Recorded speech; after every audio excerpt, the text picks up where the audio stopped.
Magsitayo ang lahat upang ating umpisa ng araw na ito sa ating panalangin.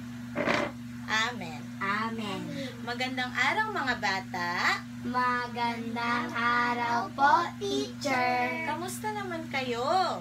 Okay lang po. Mabuti naman kung ganon.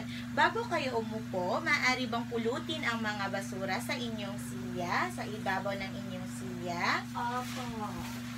Tapos na ba? Opo. Maaari nang umpo ang lahat. Thank you, teacher. Mayroon ho bang lumiban sa araw na ito? Wala po. Wala, mabuti kung gano'n dahil sabay-sabay tayong matututo. Ngayon mga bata, bago tayo dumako sa ating aralin, anong-ano nga ba ang dapat at hindi dapat gawin kapag si teacher ay nagsasalita sa unahan? Makulit. Sige nga, Amira. Tama, ano pa? Meron pa ba? Dani? Mag-behave. Tama, ano pa? Huwag mag-away. Huwag mag-away. Maasahan ko ba ang mga ito? Opo. Tama, huwag magdakaw. Ngayon si teacher, tama. Ngayon si teacher ay mayroon ding inihandang mga alituntunin para sa araw na ito. Mga bata, nais kong inyong tandaan ang salitang paksa. P para sa pulutin ang mga basura sa ibabaw ng inyong mga silya na ginawa nyo na kanina. Magaling. A para sa ayusin ang hanay ng inyong upuan. Maayos na ba? Opo. Magaling. P, K para sa kalimutan ang mga bagay na walang kinalaman sa ating talakayan. S, sundin ang aking mga paalala. At A, dahil ang araw na ito ay espesyal, kaya naman bumati tayo ng magandang araw. Magandang araw muli mga bata. Magandang araw po, teacher. Bakit malungkot? Sige nga, magandang araw mga bata. Magandang araw po, teacher. Magaling. Sige nga mga bata, ano ang napapansin nyo sa larawang ito? Sige nga, Tintin. Fish. May mga isda. Tama, ano pa? Dayang? May mga pangkat. May mga pangkat. Tama. Meron pa ba, Mira? Ano ang napapansin mo? Meron Chicken. Tama. May manok. Ano yun, Dani? hayop. May mga hayop. Tama. Ito ang inyong magiging talaan ng puntos na tinatawag nating karera ng masasarap ulamin. Dito ibabase ni teacher ang mga puntos na inyong makukuha. Maliwanag ba mga bata? Opo. Ngunit bago iyon, aking munang hahatiin sa 4 ng pangkat ang klase. Magbilang tayo ng 1 hanggang 4. 1, 2, 2, 3, 4, 5, 1,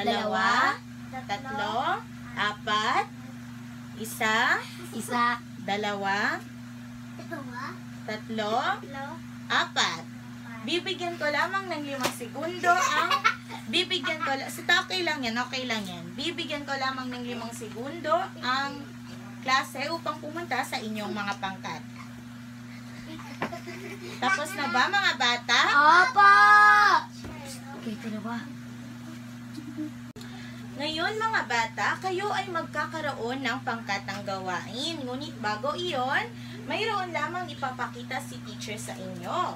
Ano ang nakikita nyo sa larawang ito? Opo. Sige nga, Dayang. May nagpapakain ng manok. Tama.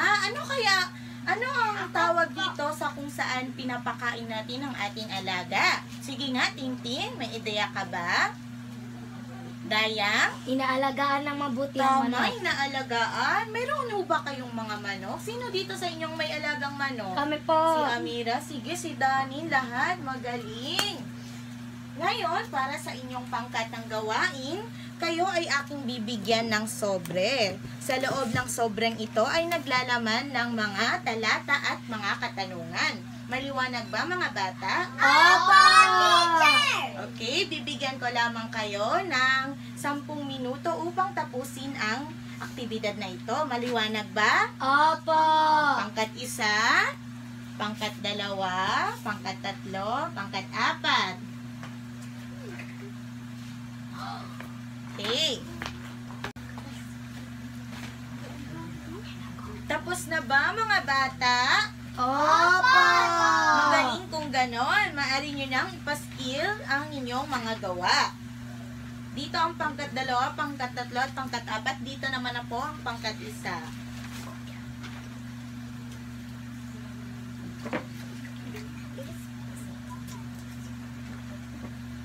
Ngayon mga bata, base sa larawan, sa aktibidad na inyong ginawa, ano kaya sa tingin nyo ang ating tatalakayin ngayong araw?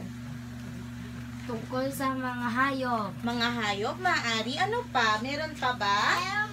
Tungkol sa mga hayop na may dalawang paa at pakpak. Magaling, maaari. Ang ating tatalakay ngayon ay ang pag-aalaga ng hayop na may dalawang paa at pakpak. Ano nga ulit ang ating tatalakay ngayong araw? Pag-aalaga ng hayop na may dalawang paa at pakpak. Ngayon naman ay ating susuriin ang inyong sagot. Pangkat 1, Dayang, maaari mo bang basahin ang unang katanungan? Iulat ang mga hayop na may dalawang paa at pakpak. Ano ang inyong sagot? White leghorn, broiler, pato at pugo. Tama, okay. Ngayon, titignan natin kung tama ang inyong sagot. Maaari bang basahin natin ng sabay-sabay? Ang mga hayop na ito ay kilala bilang pagkukuhanan ng karne at itlog.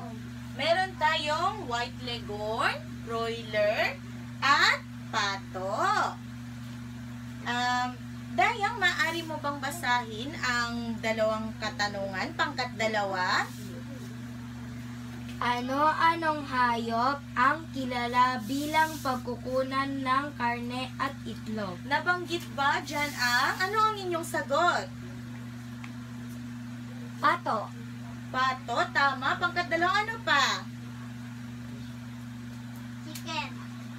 Manok, tama. White leghorn. Meron kayong broiler. At ano pa? Pato. Pugo. Nabanggit ba dito ang inyong mga sagot? Wala po.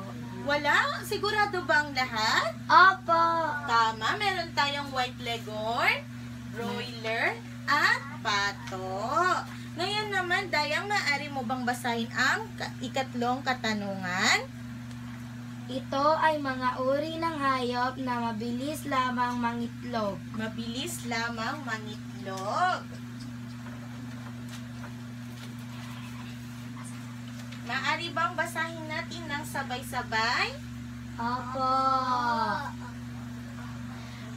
Ang mga hayop naman na ito ay kilala bilang hayop na mabilis mangitlog. Ano ang sagot ng ikatlong pangkat? Pugo at pato. Nabanggit ba dito ang inyong mga sagot? Opo. Tama, meron tayong pugo at pato. Kayo ho ba ay may mga alagang hayop katulad ng mga ito? Opo. Magaling kung ganon. Sino ang nag-aalaga sa kanila? Kami. Kayo? Sino pa magaling? Magaling. Ngayon mga bata, dahil tama ang sagot ng bawat pangkat sa katanungang 1 at hanggang 3, ang bawat pangkat ay magkakaroon ng karagdagang puntos na 5 puntos. Yeah. Yes. Yes. Sana mas malaki yung fish. Yes. Ngayon naman tayo ay dadako sa mga hakbang ng pag-aalaga ng mga hayop na nabanggit. Ngunit bago iyon, pangkat 1, maaari mo bang basahin ang katanungang pang-4? Opo. Sige nga. Sige nga, Dayang. Ano ang una sa pinakamahalagang hakbang sa pag-aalaga ng hayop na may dalawang paa at pakpak? Ano ang inyong sagot? Wala kayong sagot? Naku naman. Sige Wala nga. po. Okay lang yan. Maaari bang sabay-sabay nating basahin? Hakbang sa pag-aalaga ng hayop na may dalawang paa at Pakpak. Pasensya na, nawala iyon. Sige na. para sa mga sisiw na white leghorn, broiler at pato, kailangan nila ng ilaw na may 55 watts upang hindi mainitan. Pangalawa, May maayos na kulungan upang hindi mapasukan ng mga ibang hayop, kagaya ng ahas at iba pa. ikatlo, Lagyan ng sariling lalagyanan ng pagkain at inuman. at Para pang-apat, sa mabagong para sa mga bagong pisa na pato o ihawalay. Ang babae at lalaki. Naintindihan ba ng lahat? Sige nga, pumasok, Amira. Pasok na. Pasok. Okay, come here. Come inside, come inside. You sit down, okay? Sit down first. Sit down. Sit down, School. okay. School tayo. Don't, don't be noisy, okay? Okay? Just Ngayon quiet. mga bata, bakit sa tingin nyo mahalaga ang mga ito, ang mga hakbang na ito para sa ating mga alagang hayop na may dalawang paa at pakpak? Para Sige magtagal, nga, Dayang. Ano pa? para magtagal ang buhay nila.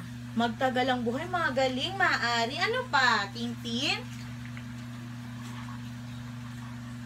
Para ma-maintain ang pag-aalaga. Magaling, tama. Ngayon naman tayo ay dadako sa... naman sa... Saglit lamang. Sa kabutihang dulot ng pag-aalaga ng hayop na may dalawang paa at pakpak. Ngunit bago iyon, Dayang, maaari mo bang basahin ang huling katanungan? Opo. Sige nga. Maglagay ng mabuting dulot.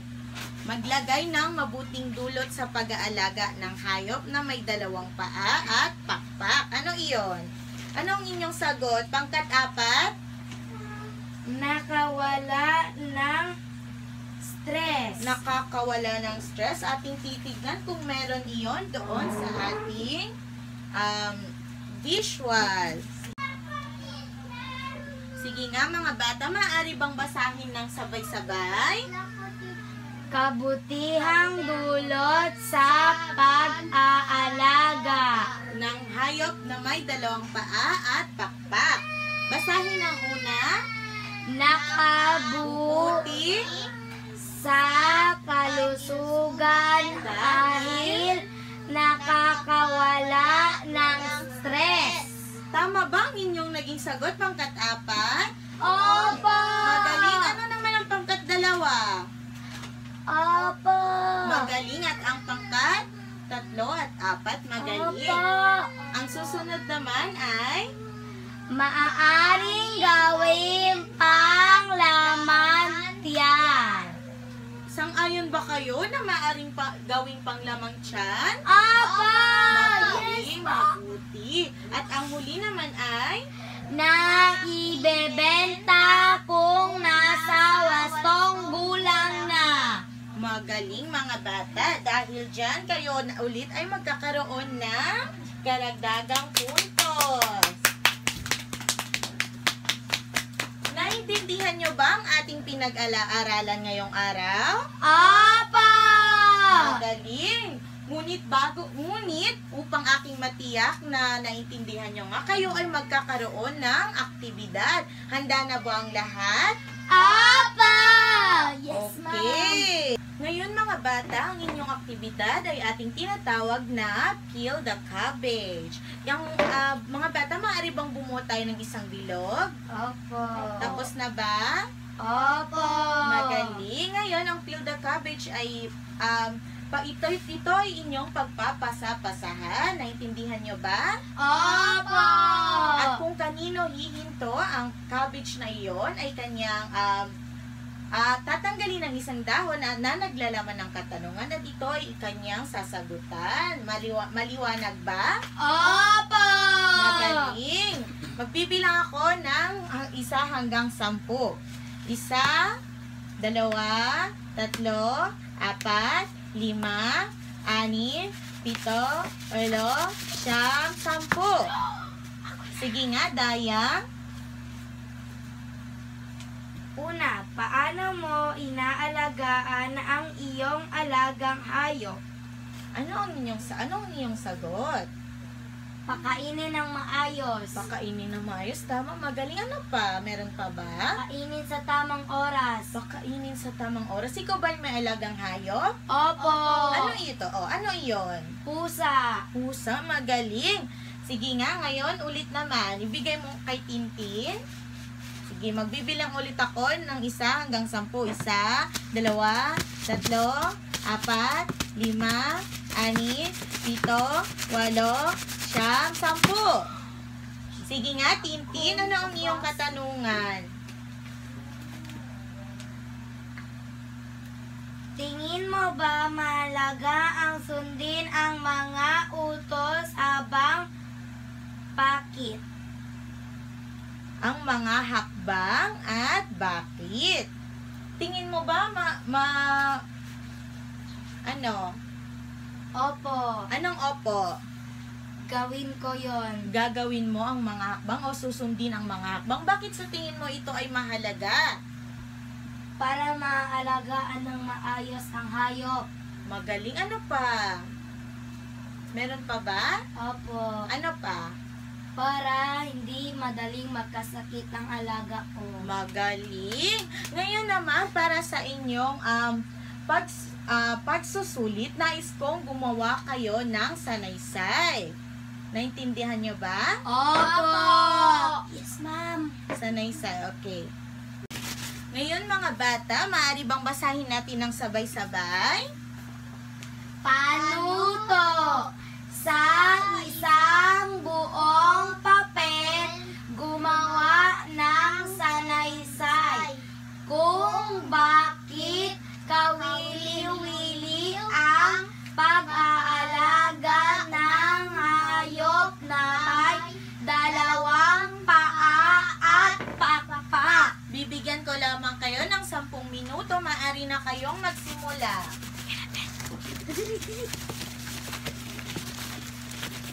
Tapos na ba mga bata? Opo! Maaari nilang ipasa ang inyong mga gawa.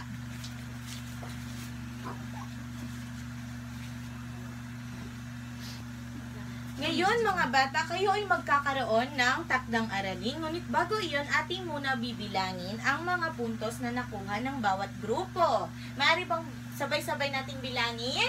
1, 2, 3, 4, 5, 6, 7. Ito ang nakuhang puntos ng pangkat 1.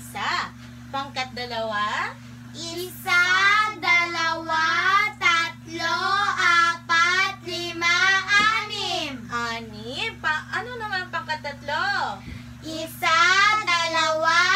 5, 6. Pangkat 4. 1, 2, 3, 4, 5, 6. Sino ang nangunguna sa mga pangkat? Pangkat 1. Magaling. Maaari ba nating bigyan ng palakpak ang pangkat 1? Magaling mga bata. Ngayon, para sa inyong takdang aralin, nais kong mag-selfie kayo kasama ang inyong alagang hayop. Malinaw ba? Opo. Magaling mga bata. Ipasa nyo ito sa akin sa susunod na ating pagkikita. Malinaw ba? Opo. Maaari na magsitayo ang lahat. Paalam na mga bata. Paalam po, teacher. Magaling. Salamat.